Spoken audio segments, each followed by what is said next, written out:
Now, Roma Wines, R-O-M-A, made in California for enjoyment throughout the world. Roma Wines present Suspense. Tonight, Roma Wines bring you the MGM star, Mr. Keenan Wynn, as star of The Night Reveals, a suspense play produced, edited, and directed for Roma Wines by William Spear. Suspense, radio's outstanding theater of thrills, is presented for your enjoyment by Roma Wines. That's R-O-M-A, Roma Wines. Those excellent California wines that can add so much pleasantness to the way you live, to your happiness in entertaining guests, to your enjoyment of everyday meals. Yes, right now a glassful would be very pleasant, as Roma Wines bring you Keenan Wynn in a remarkable tale of Suspense.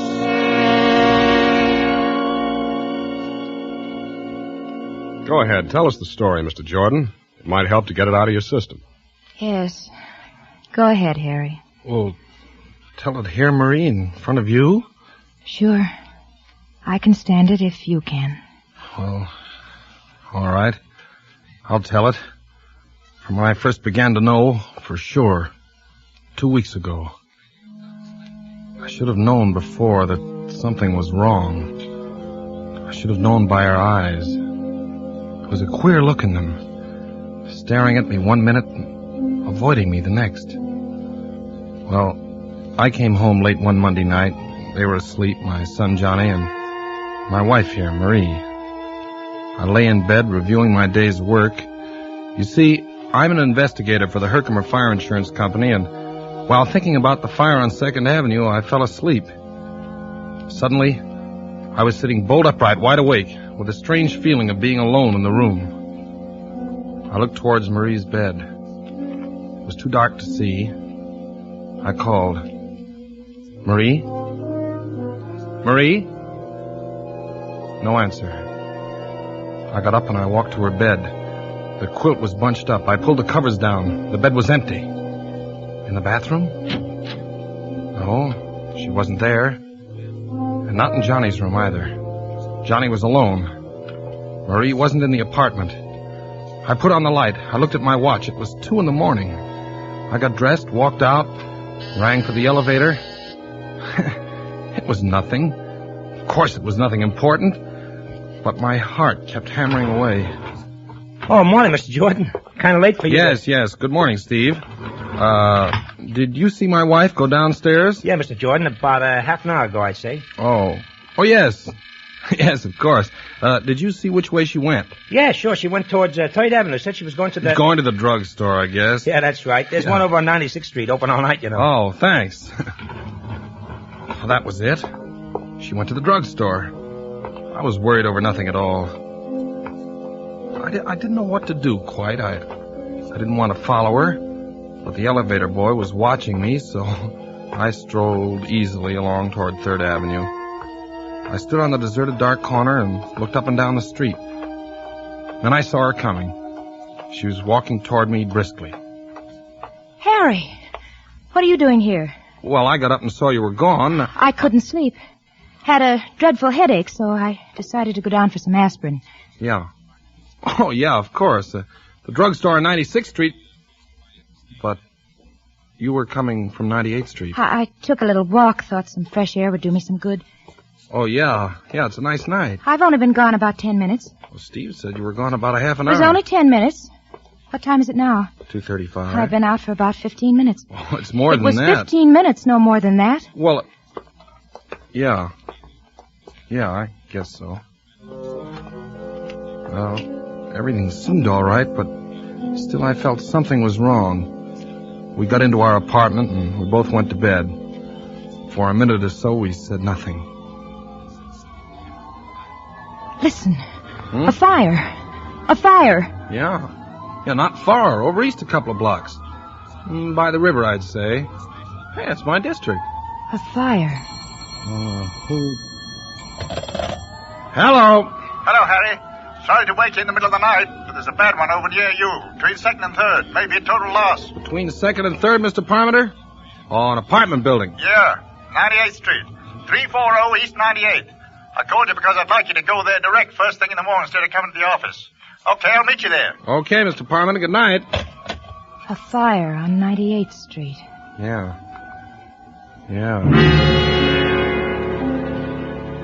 I couldn't see Marie in the dark, but I knew. I knew she was staring at me. I was very tired. Good night, Marie. Good night, Harry.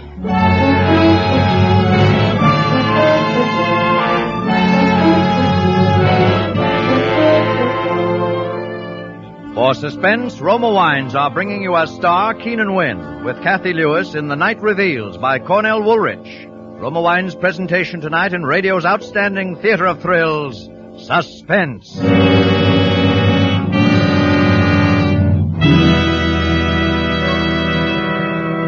Between the acts of Suspense, this is Truman Bradley for Roma Wines. Tomorrow and Saturday, most American households will be busy with preparations for Easter Sunday dinner, the traditional feast ending the Lenten season. Time-honored accompaniment to gracious Easter dining and entertaining is wine, enjoyed throughout the ages by families and friends for pleasure and companionship in a sensible, moderate way. A fine wine that will add good taste and friendliness to your Easter day is Roma, the wine most Americans prefer. And most popular of all Roma wines is Roma California Sherry, a light, mellow wine of inviting fragrance and unusual nut-like taste. The centuries-old custom of sipping sherry before dinner is now more popular than ever. And today, millions of Americans, especially those who seek good living, enjoy Roma Sherry before each evening meal. Yes, Roma Sherry is truly America's first call for dinner. Try Roma Sherry before dinner. Discover how it increases your mealtime pleasure. Get Roma Sherry tomorrow, in time for the Easter weekend. Remember, that's Roma. R-O-M-A. Roma. America's favorite wine. And now Roma Wines bring back to our Hollywood soundstage Keenan Wynn as Harry Jordan and Kathy Lewis as his wife Marie in The Night Reveals, a tale well calculated to keep you in suspense.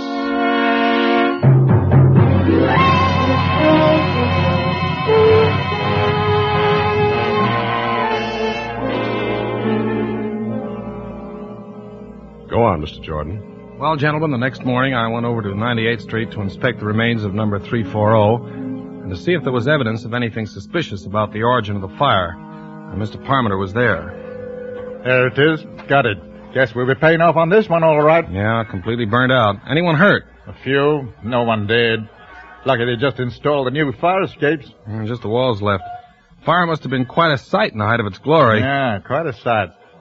Say, those walls look pretty bad. Might collapse most any time. Oh, the building will have to be raised. That fire did a good job. Oh, there's the commissioner. Oh, hello, Parmenter. Jordan? How are you, Morrell? Know anything about the fire, Commissioner? No, not a thing. Well, we'll have a look. I wouldn't go in there, Jordan. Those walls... Oh, I can take care of myself. Maybe you better not go inside, Harry. Now, don't worry about me. I know fires as well as anyone. You stay outside, Mr. Parmenter. I'm going in. I walked gingerly into the blackened, ruined hallway, in ashes up to my ankles, until I reached the remains of the stairway. Underneath were several baby carriages, just twisted pieces of metal. A burning fragment of something fell nearby. Come on back, Jordan. Oh, I'm all right. Poked around near the carriages, sifting through the fine, clean ashes. Something caught my eye. A glob of yellow metal. I picked it up, and I worked my way out. She's burned through, isn't she? Yeah, clean through. Nothing left of her. Yep. Did you find anything, Harry? Oh, nothing much. Fire started in the hallway, all right. Cellar's untouched. Fire works its way up. What's that in your hand? Oh, that? Oh, it's just a piece of metal I found. Oh. Here, I just picked it up for my kid. He likes shiny things. What do you think, Commissioner? Oh, probably one of those gadgets they have on baby carriages. Yeah, guess you're right. Yeah. It isn't anything. But it was something. I had run my fingernail across this glob of metal. It looked like gold. I would examine it in detail at home.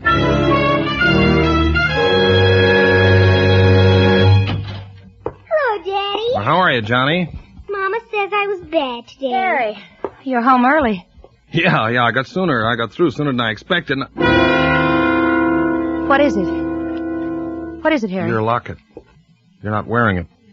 You never had it off before. My locket? Well, don't you remember? Daddy, can I go over to see Davy Taylor for a minute? Yes, Johnny, go ahead.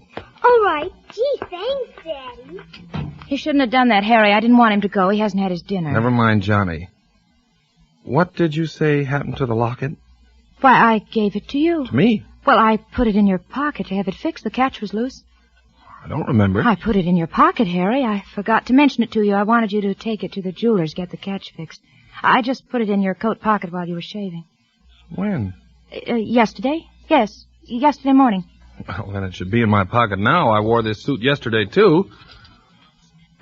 Nothing in my pockets, Marie. Well... Marie. Yes, Harry? Is anything wrong with you? I'm perfectly all right. There's not a thing wrong with me. Well, you look worried, as if you had something on your mind. No, it's nothing. I've just been having a headache. Well, maybe you ought to see a doctor. No, it really doesn't amount to much. Well, I think I'll take another look for the locket. Which suit did you say you put it in? Your blue suit, I think. Maybe it was the gray, though. I couldn't make it out. What had she done with the locket? Had she pawned it? Had she given it away? And then I remembered something. I went into the bathroom and locked the door. I looked at this shapeless little glob of yellow metal. I rubbed the blackened spots away until all of it was gleaming. I took a nail file out of the medicine chest and began to file it. I kept filing until I had enlarged the crack to the full length of the piece of gold. Then I slipped the nail file inside and pried it open. Tiny fragments of glass, and then I saw a piece of scorched paper. It was a photograph. A picture of my son, Johnny. This glob of metal was my wife's locket. I put the locket and the picture in my pocket and walked out. All right, now.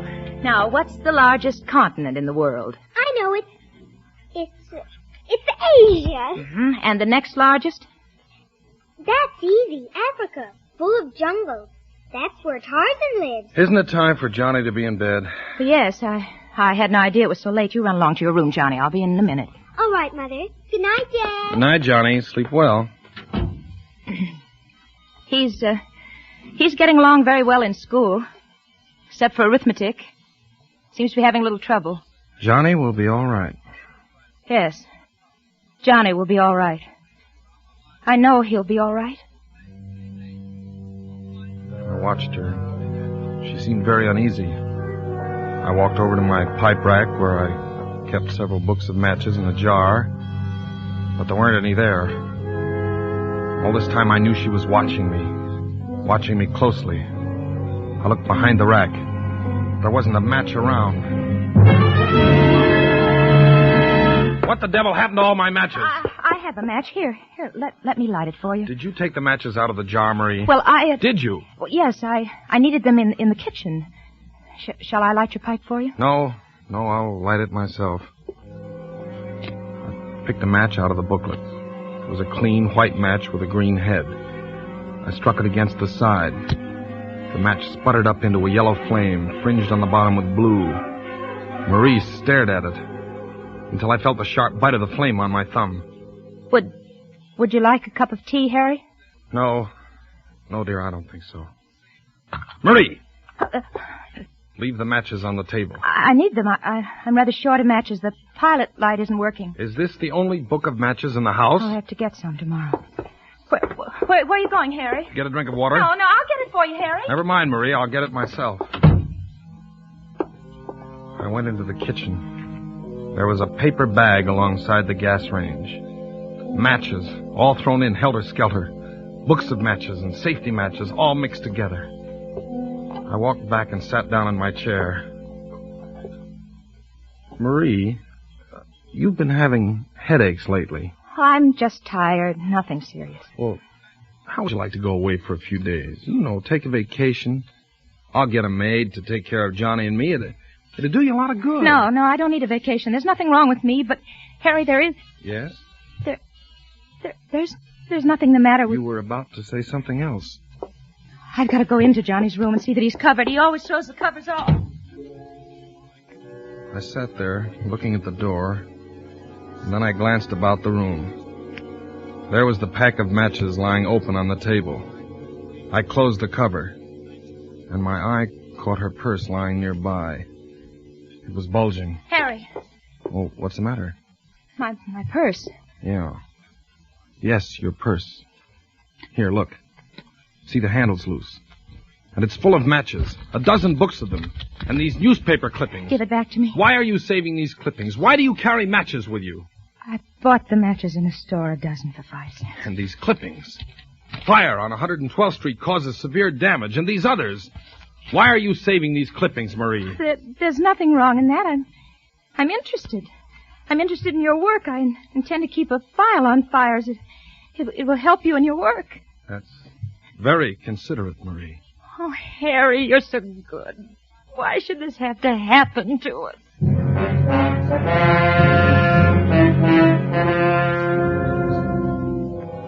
Towards midnight, I went to bed.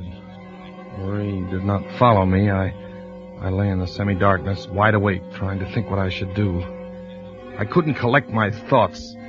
Every time I closed my eyes, I could see the flame of the match, yellow and blue, crawling along the matchstick. Here, drink this, Harry. It will help you sleep. What is it? It's cocoa. It's very good for you. I'm not the one that's having trouble falling asleep. We both couldn't sleep last night. I'm taking some of this myself as soon as I go to bed. All right. Leave it on the nightstand. You'll be sure to drink it while it's hot. Yes, Marie, I will. Good night, darling. Good night, Marie. Cocoa. And then suddenly I knew. I looked around quickly for something to pour it in. There was the radiator pan. It was empty. I poured the cup of liquid into it. And then I lay back and waited.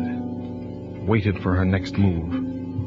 About a half an hour later, I heard the door open softly and Marie tiptoed toward my bed. Harry? Harry? Are you asleep? I didn't answer. Just kept breathing evenly.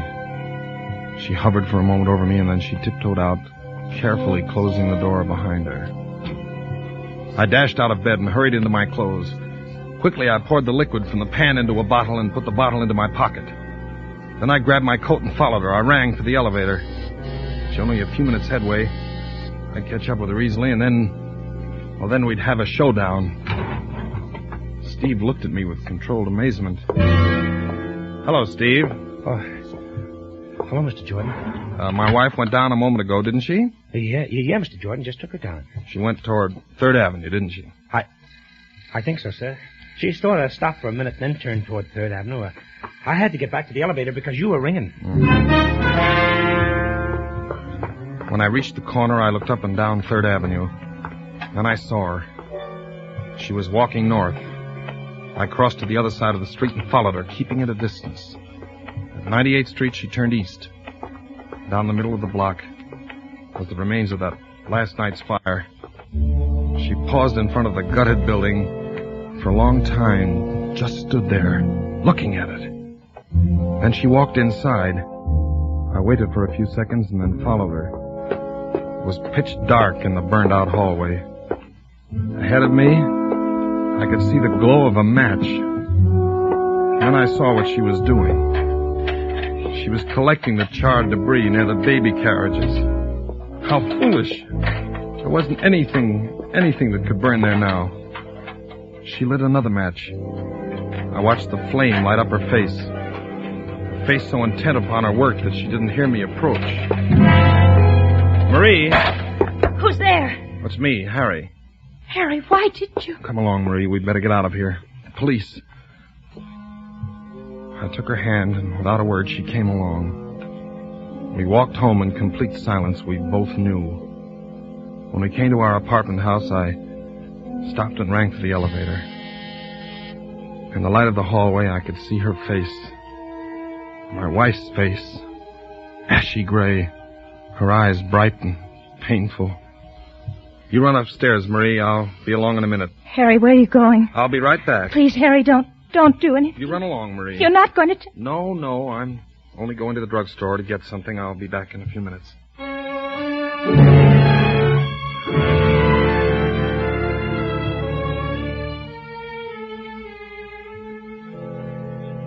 I came home a half an hour later. She was waiting for me.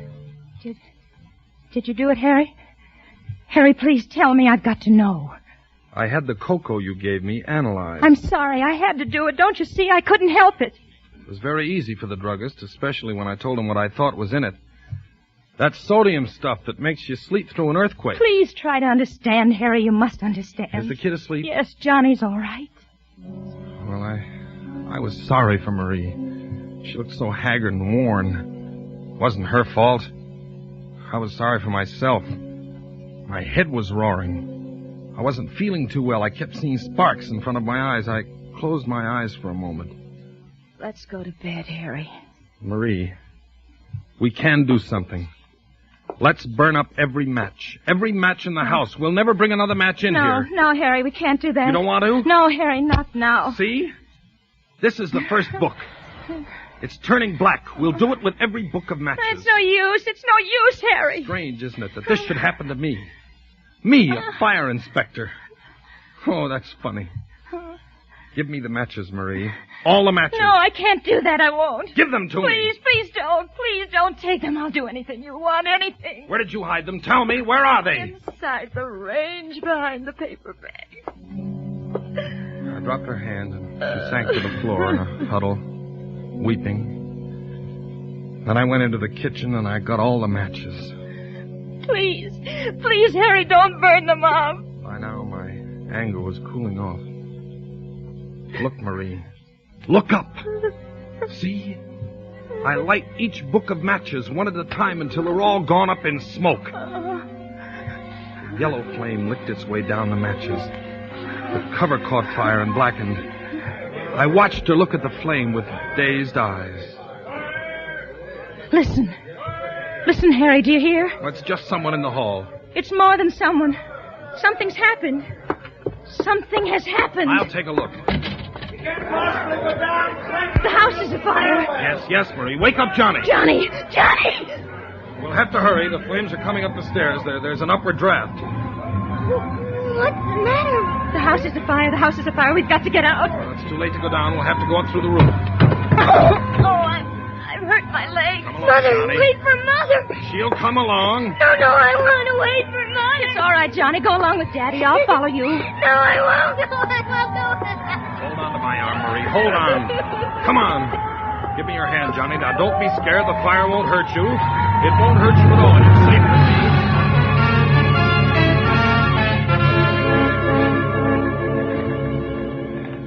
We made our way upstairs very slowly because of Marie's sprained ankle.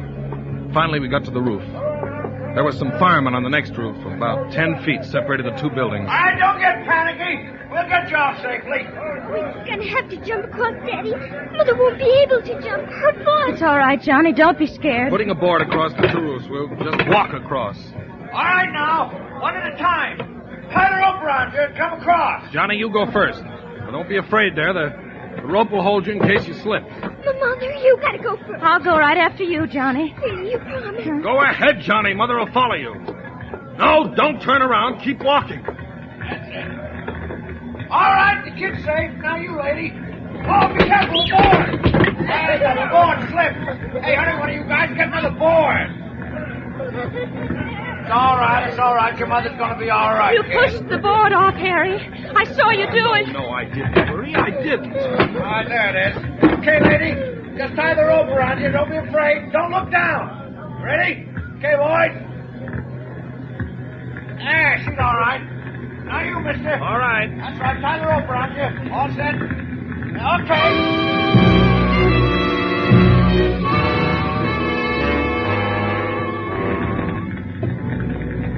On the ground, we stood there, the three of us, watching the fire. Sparks were shooting up through the hole where it had bitten through. Great flames shot out, stabbing at the sky. The top of the roof was burning now. A red flame crawled along, searching out the inflammable spots. A wooden pole caught fire and blazed up in a long, narrow, curving arc. The wind was helping it. And all this time, Marie was shaking violently. Not with cold. I pitied her.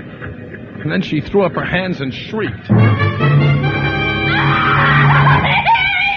Now, darling, don't. I can't stand this. We can't go on this way. Police! Now, don't do it, Marie. Now, there's no need. Not the police. You don't know what you're saying. Hey, what's the matter over here? What is it, lady? What is it? Pay no attention. No, it's no use, Harry. Officer, these awful fires.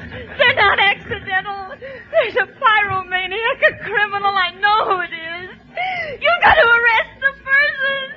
Arrest him, so there won't be any more. All right, lady, all right. Now, what is this? Who's the pyromaniac? The criminal is my husband, Harry Jordan. This man here. Arrest him, officer.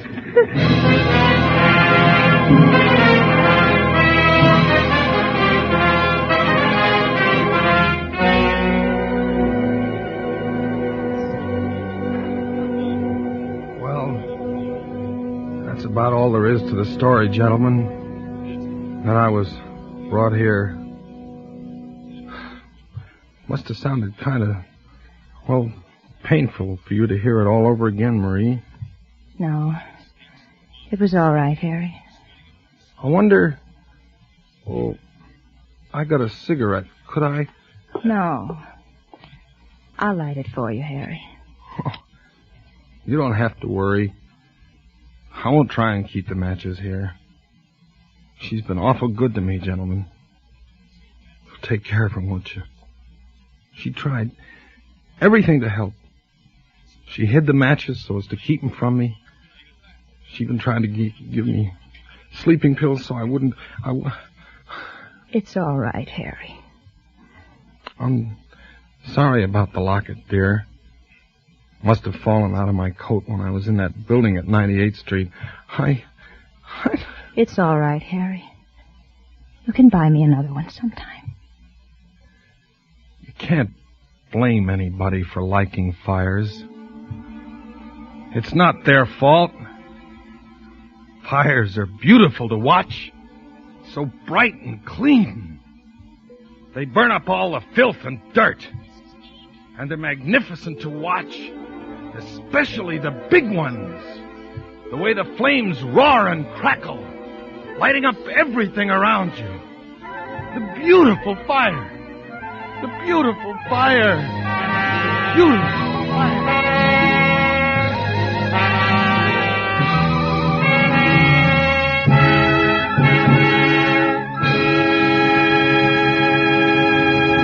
Suspense. Presented by Roma Wines, R-O-M-A, made in California for enjoyment throughout the world. As traditional as fine frocks for the Easter parade is fine wine with Easter dinner. Here's how you can enjoy this festive Easter dining custom and still keep within your budget. Serve delicious Roma California Burgundy. At the first sip, you'll discover why robust Roma Burgundy is the perfect flavor mate for your favorite roast or ham. How Roma Burgundy's taste harmony with fine foods brings out hidden flavor in every morsel. Best of all, red Roma Burgundy with its rich, exciting color, exquisite full bouquet, and tempting taste luxury is a treat you can enjoy often. For fine Roma wines, America's first choice, cost no more than ordinary wines. Put Roma Burgundy on your weekend shopping list now. Give your family the utmost in gracious, satisfying Easter dining.